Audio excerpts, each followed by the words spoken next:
I turn the music up, I got my records on. I shut the world outside until the lights come on. Baby, the streets are alive.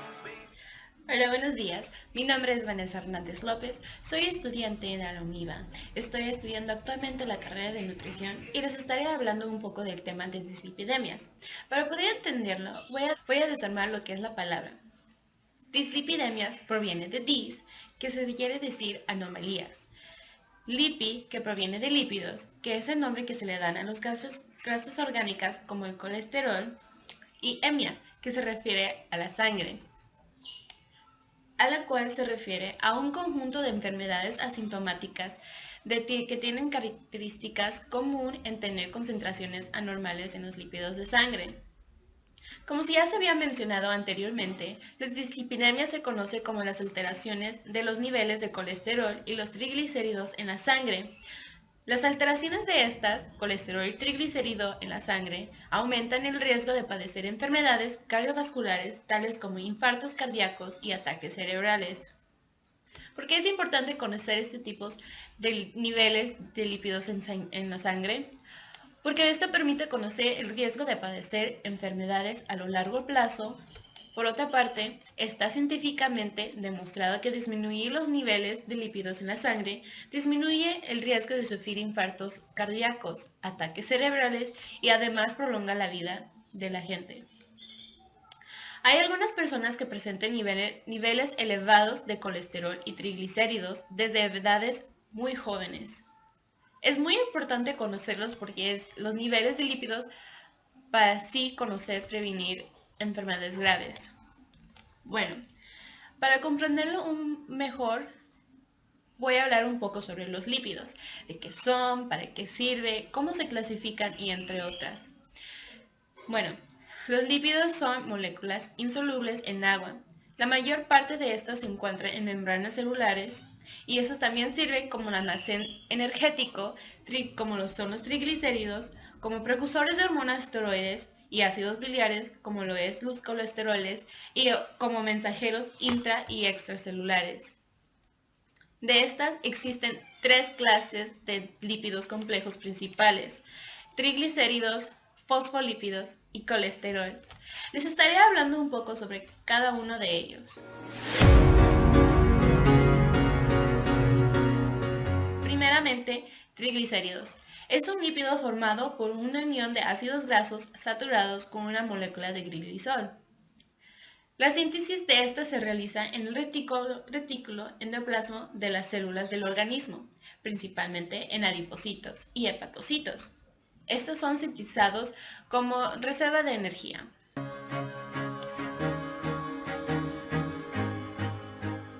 Segundo, los fosfolípidos son altamente cargadas por su presencia de fosfato. Esta ayuda a la activación de las enzimas.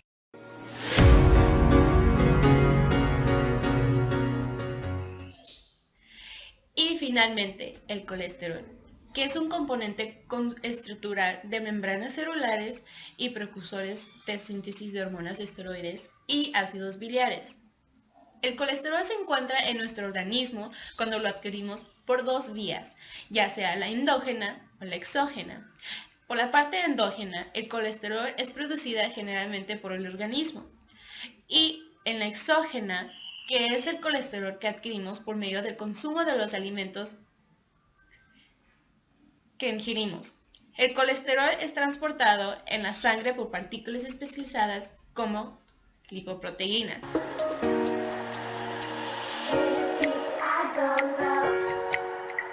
¿Y qué son estas lipoproteínas?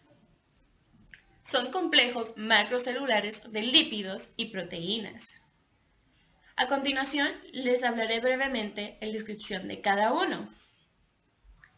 Las lipoproteínas se clasifican según su densidad, de mayor a menor contenido de lípidos, y las más importantes son kilomicrones, VLDL, LDL y HDL. Los kilomicrones son las lipoproteínas más grandes y menos densas cuando están en la circulación. Estas se encargan a recoger los triglicéridos de la digestión para poder llevarlos a los tejidos del organismo. y estos constituyen el 98% de lípidos y 2% de proteínas. El VLDL se encarga de distribuir el colesterol por el organismo una vez que el hígado lo ha procesado. Estas son ricas en triglicéridos y tienen un poco más de colesterol que los kilomicrones, y estas contienen el 90% de lípidos y 10% de proteínas. Las LDL transportan el colesterol desde el hígado al resto del cuerpo para que sea utilizado por distintas células.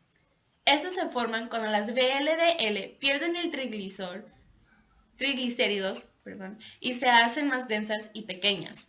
Estas contienen altas cifras de colesterol. Estos también se denominan como el colesterol malo porque se cree que los niveles elevados de esta sustancia contribuyen a la enfermedad cardiovascular. Un exceso de esta en la sangre da lugar a una acumulación de grasa en las paredes arterias, lo cual inicia el proceso de la enfermedad aterosclerótica.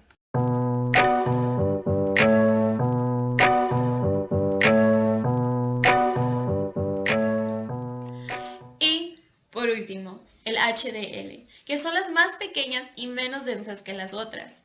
Estas están compuestas por una alta proporción de proteínas. Las partículas de HDL transportan el colesterol de las células nuevamente al hígado. Puede ser eliminado del organismo. Se denomina como el colesterol bueno, porque se cree que los niveles elevados de esta sustancia reduce el riesgo de cardiovascular.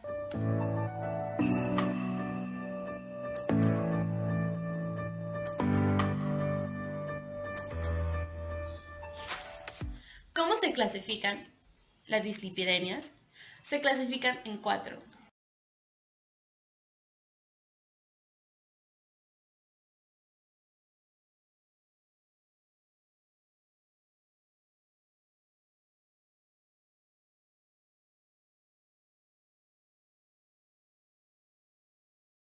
Lo que es la hipercolesterolemia aislada, hipertrigliceridemia aislada, hiperlipidemias mixtas y por déficit de HDL. En la primera, hipercolesterolemia aislada, las principales causas genéticas son la hipercolesterolemia familiar, la dislipidemia familiar combinada y la hipercolesterolemia poligénica, la cual se asocia a patologías como el hipertiroidismo, el síndrome nefrótico en la etapa avanzada y en la colestasis. Los principales factores ambientales son un consumo excesivo de colesterol, grasas saturadas y transácidos grasos, el uso de andrógenos, los estágenos y los anabólicos de origen andrógeno. En la hipertrigliceridemia aislada, en general corresponden a defectos leves a moderados del metabolismo de VLDL, ya que los defectos severos se expresan como hiperlipidemia mixta debido al contenido significativo del colesterol de las VLDL. Como causas genéticas se reconocen como las dislipidemias familiares combinadas. Como causas patológicas secundarias a la obesidad, diabetes y a la insuficiencia renal y al síndrome nefrótico en etapas tempranas. Como causas ambientales, al consumo excesivo de hidratos de carbono, especialmente refinados, y alcohol, el uso de betabloqueadores, estrógenos y diuréticos diacídicos.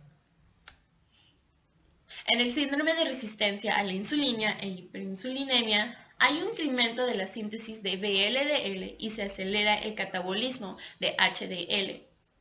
Este se encuentra asociado a la obesidad de predominio abdominal y la diabetes tipo 2. En las hiperlipidemias mixtas pueden tener un origen genético. La dislipidemia familiar combinada y la disbetalipoproteinemia, que son una de las características de esta forma como concurrencia de factores genéticos, patológicos asociados y ambientales que interfieren con el metabolismo de las VLDL y las LDL. Así, por ejemplo, se puede dar un defecto genético del metabolismo asociado a la obesidad o a diabetes con una alta dieta en grasas saturadas o un paciente con hipercolesterolemia familiar que desarrolla diabetes. Por último, el déficit aislado de HDL en un nivel de colesterol de HDL igual o inferior de 35 miligramos por decilitro significa un factor de riesgo independiente de cardiopatía coronaria. La reducción de los niveles de CHDL, que es el colesterol HDL, puede resultar de un defecto de la síntesis de ApoA o de una alteración de su catabolismo por un mayor contenido de triglicéridos. Aunque existen los déficits de colesterol HDL aislado, la gran mayoría de los casos se observa en las hipertrigliceridemias aisladas o hiperlipidemias mixtas.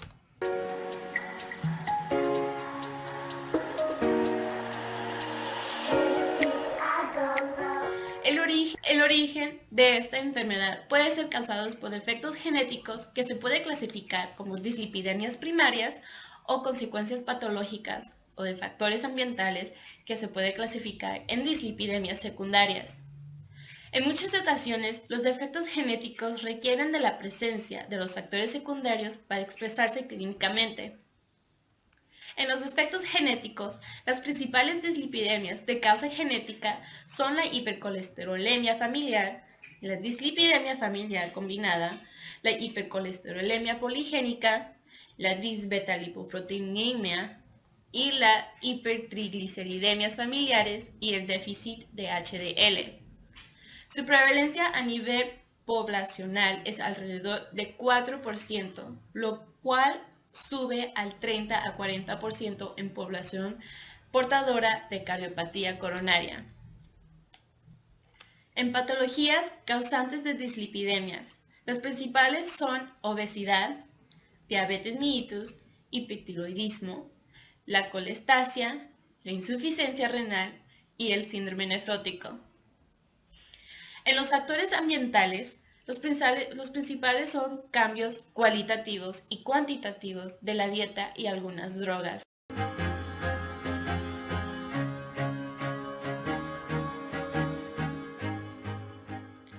¿Cuáles son algunos factores de riesgo que se pueden llegar a padecer este tipo de enfermedad?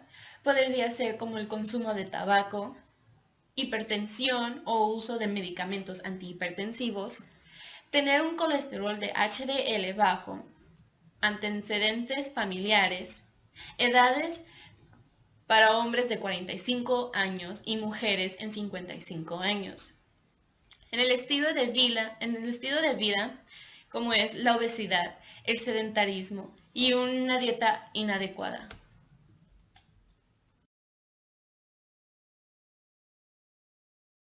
Hoy usted va a experimentar una simulación en la que hay cierto movimiento. Por favor, manténgase sentado en todo momento. Mantenga sus brazos y piernas alejados de la puerta y use el riel frente a su asiento para sostenerse. Hay un botón de emergencia para detener el simulador en caso de que usted desee salir.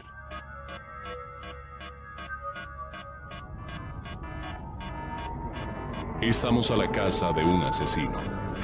Uno que empieza su trabajo cuando sus víctimas aún son niños y es la principal causa de enfermedad y muerte en los Estados Unidos. El asesino es la aterosclerosis. Las víctimas potenciales tienen algo en común.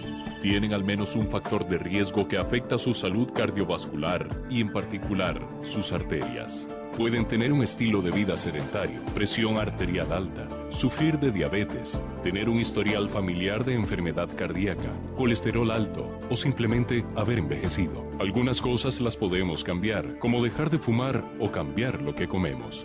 mientras que otras, como nuestro historial familiar o nuestra edad, no se pueden cambiar. Pero sí, todos podemos tomar medidas para reducir nuestro riesgo de un ataque al corazón o un derrame cerebral si mejoramos la salud de nuestras arterias. Para comprender lo que queremos decir con una buena salud vascular, necesitaremos ver las cosas más de cerca. Así que siéntese, relájese y disfrute. Ahora estamos en una arteria, parte del sistema vascular, viajando con los glóbulos rojos por todo el cuerpo. Y este es el colesterol. Puede que usted haya oído hablar del colesterol, pero ¿sabía que hay diferentes tipos? Los más importantes son el colesterol LDL, conocido como el colesterol malo, que puede taponear sus arterias. Y el colesterol HDL, llamado el colesterol bueno, porque ayuda a retirar el colesterol malo del cuerpo. En general, nuestra meta es mantener los niveles de colesterol bueno altos y los de colesterol malo bajos.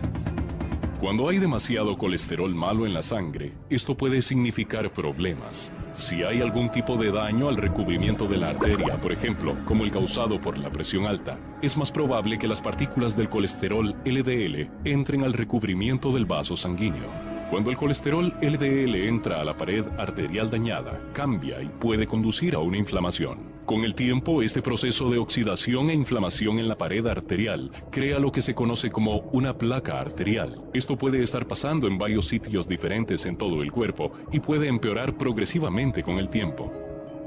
Este proceso crónico llamado aterosclerosis puede tener varios desenlaces, dependiendo de si la placa es estable o inestable. Una placa estable puede seguir creciendo y reducir el flujo sanguíneo poco a poco, con el tiempo, pero no necesariamente bloquea la arteria por completo. Pero a veces, hasta una placa pequeña se puede volver inestable y romperse para exponer su contenido. Esto es mucho más peligroso que una placa estable. Se forma un coágulo y esto puede bloquear el flujo sanguíneo completamente. Los efectos pueden ser inmediatos. Un bloqueo en una de las arterias que abastecen de sangre al corazón puede causar un infarto. Un bloqueo en una de las arterias que abastecen de sangre al cerebro puede causar un derrame cerebral. Así que, ¿qué podemos hacer para ayudarnos a mantener arterias sanas? Modificar nuestros factores de riesgo beneficiará nuestra salud general y la de nuestras arterias. Podemos dejar de fumar, cambiar nuestra alimentación, hacer más ejercicio.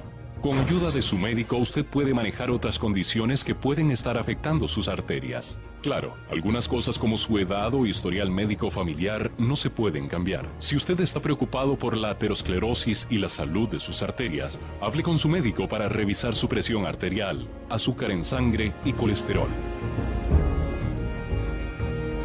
Si usted ya vio a su médico y está en tratamiento, continúe siguiendo las instrucciones de su médico. ¿Cómo se puede diagnosticar este tipo de enfermedad? Bueno, eso se basa en las alteraciones de los niveles séricos de las lipoproteínas y de sus lipos o de la presencia de depósitos de ellos en la piel o en los tendones. La determinación cuantitativa de las lipoproteínas es compleja, de tal manera que el diagnóstico se hace con la evaluación de sus lípidos componentes. Unos ejemplos serían el test de kilomicrones, el colesterol total, los triglicéridos, la relación colesterol total con el colesterol HDL y los xantomas cutáneos y tendinosos.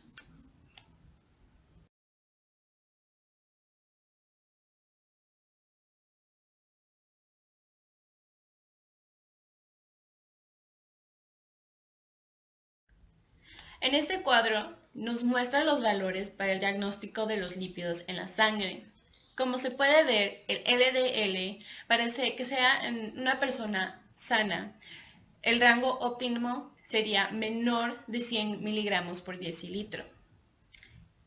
En HDL, menor de 40 miligramos por decilitro. Y en triglicéridos, que es menor de 150 miligramos por decilitros. Y en el colesterol finalmente es menor de 200. Es preferible que sea menor de 200. Y en el colesterol total, el sangre es la suma del colesterol transportado en las partículas de LDL, HDL y las otras lipoproteínas, lo cual es necesario ayunar durante de las 10 a 12 horas anteriores al análisis. Y durante ese espacio de tiempo, lo único que se pueda ingerir al cuerpo es un líquido y el único que es permitido es el agua. Este perfil completo permite determinar los niveles de colesterol total, LDL, HDL y los triglicéridos. El LDL es el lípido más importante para predecir el riesgo de cardiovasculares. Para un tratamiento nutricional, se debe de ver una modificación de la alimentación y la actividad física es fundamental en el manejo de las dislipidemias, ya que es una importancia aún mayor en las personas con hipertrigliceridemias o hiperlipidemias, excepto en algunos casos especiales como lo son hipercolesterolemia familiar, los coronarios y entre otras, que se podrían llegar a desarrollar al describir el tratamiento farmacológico. El plan alimenticio y los ejercicios deberán mantenerse como único tratamiento durante 3 meses y si al cabo de ese lapso no se han regularizado los valores lipídicos, se indicarán medicamentos por las medidas alimentarias y esas se respetarán toda la vida. Por ejemplo, en el hipercolesterolemia, su diseño de dieta debe de considerar los siguientes elementos: el balance calórico, los lípidos, los glúcidos, los prótidos, las fibras y el alcohol. En el balance calórico, el excesivo de peso facilita el desarrollo de dislipidemias, especialmente en las personas que son genéticamente dispuestos, por lo que la primera medida en sujetos con sobrepeso será llevar al mismo a la normalidad, lo cual en muchas hipercolesterolemias leves será suficiente para regularizar el aumento de colesterol. En los lípidos, debe de reducir el ingreso de colesterol, para lo cual se disminuirá la ingesta de yema de huevo, las vísceras, los lácteos enteros.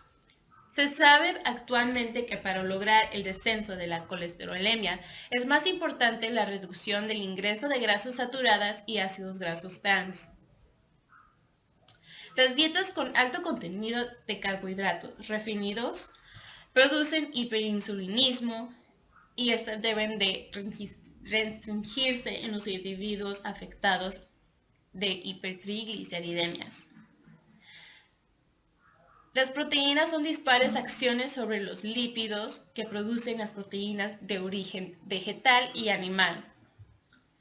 Con dietas basadas en caseínas, hay mayor absorción en el colesterol y disminuyen la conversión de colesterol a ácidos biliares y la actividad de los receptores LDL hepáticos con la consecuente de hipercolesterolemia.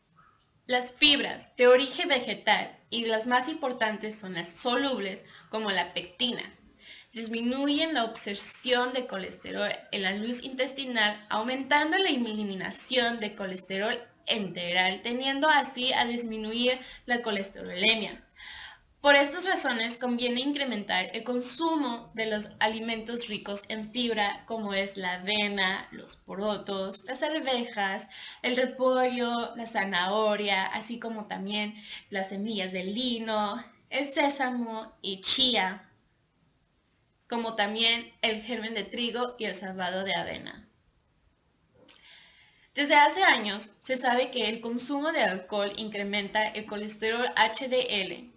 Si bien en los abstemios no es conveniente la inclusión de bebidas alcohólicas en los planes alimenticios, tampoco es necesario la supresión de una ingesta alcohólica moderada en los individuos con hipercolesterolemia habituados a un consumo moderado de alcohol.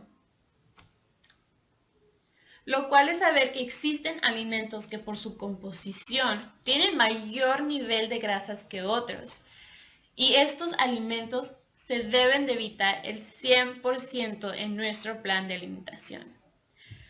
Existen otros que mantienen un aporte de grasa medio, por lo cual se recomienda no consumirlo más de 3 veces por semana.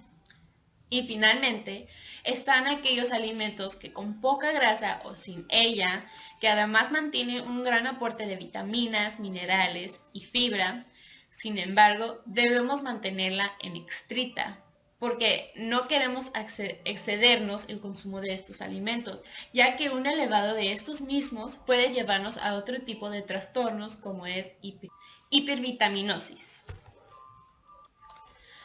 Aquí se puede ver una tabla con los diferentes tipos de grasas y en qué alimentos las podemos encontrar.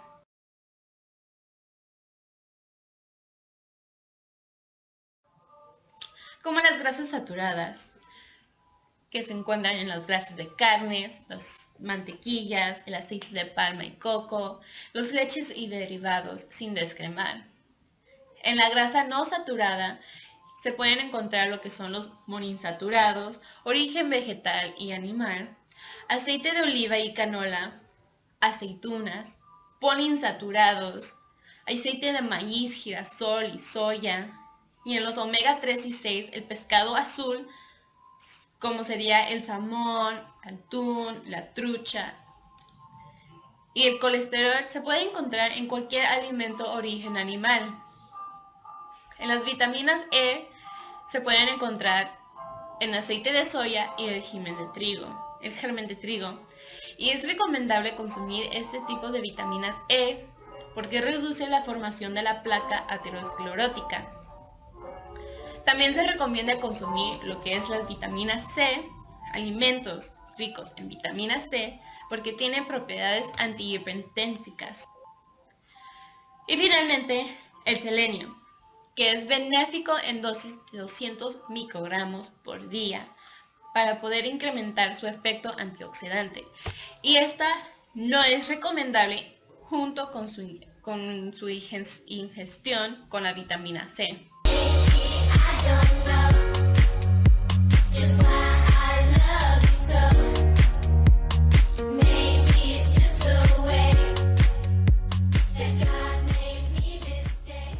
¿Qué tipos de alimentos podríamos darle a nuestro paciente o a este tipo de persona con este tipo de trastorno?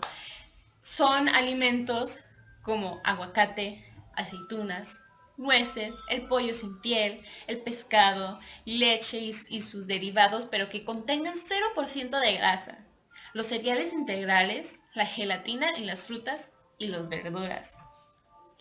Los alimentos que deberíamos de evitar para que incrementa esta enfermedad más son los alimentos fritos o cocinados con mucho aceite, el tocino, la manteca, la natilla, el chorizo, las salchichas, generalmente los embutidos, el queso crema, la crema de leche, la leche entera y condensada, las bebidas gaseosas, los chocolates, helados, las sopas cremosas y las bebidas alcohólicas.